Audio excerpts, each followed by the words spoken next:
Hey guys, it's Billy Lakes here with the Lotus Den, and today I'd like to introduce our guide on how to draft and not suck by me. Now here at the Lotus Den we believe that when drafting it's important that you keep it simple and remember one thing, and that is bread. Not that kind of bread though, we're talking about this kind of bread. Let me explain.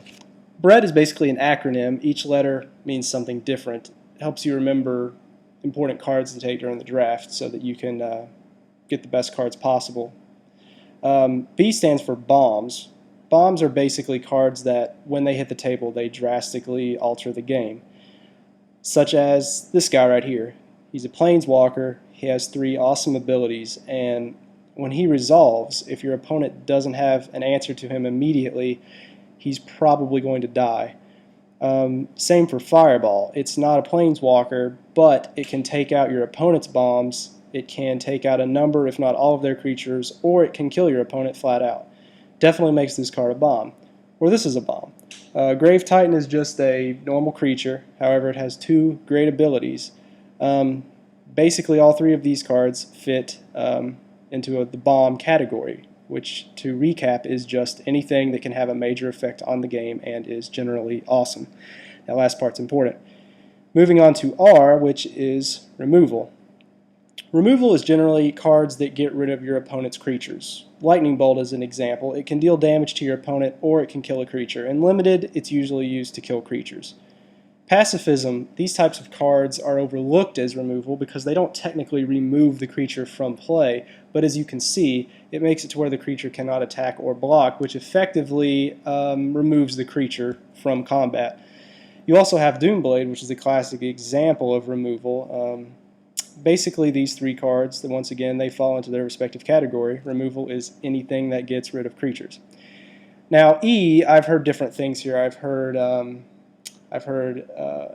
efficiency, efficient creatures, things like that, but we're going to go with evasion. Evasion is simply creatures that are hard to block, like Stormfront Pegasus has flying. Anything with flying is considered evasion.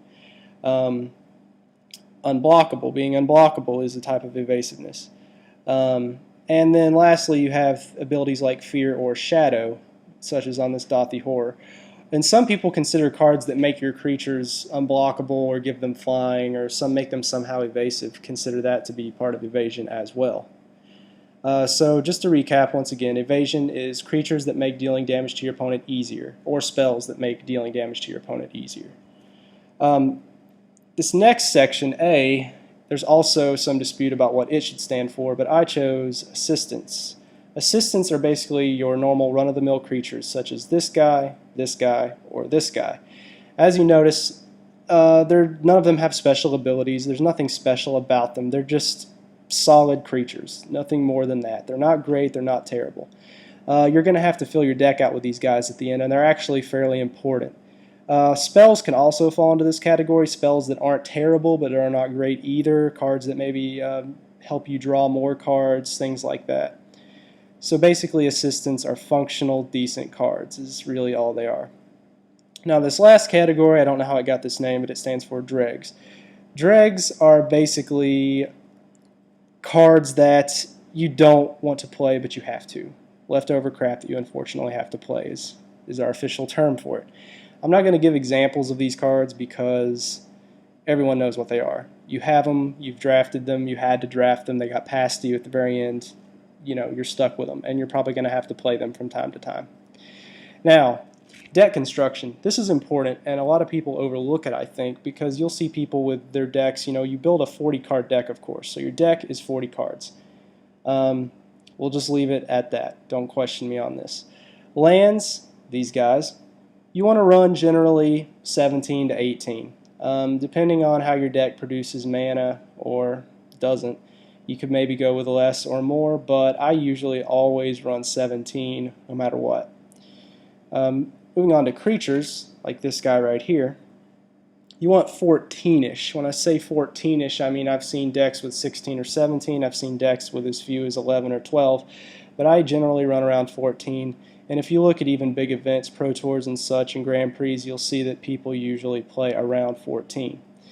Other spells are anything other than creatures. and lands, obviously, such as a mana leak.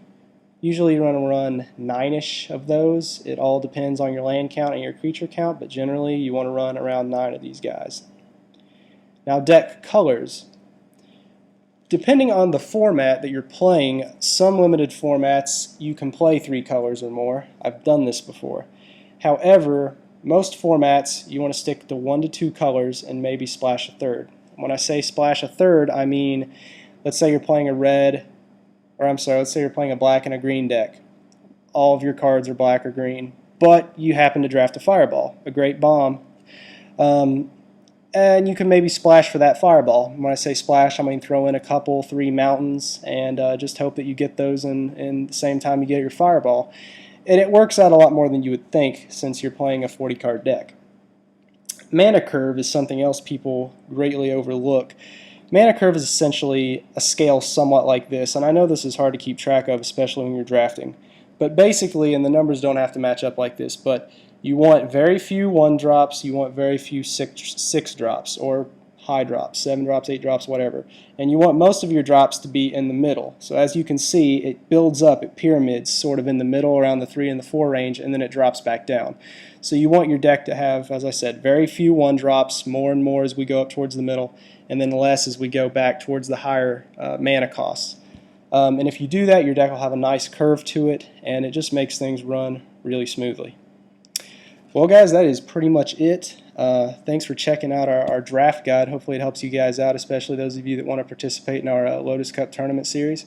You can check us out at www.thelotusden.com for more information regarding the Lotus Cup events and for more articles and videos regarding limited and pauper formats. Thanks, guys, for watching.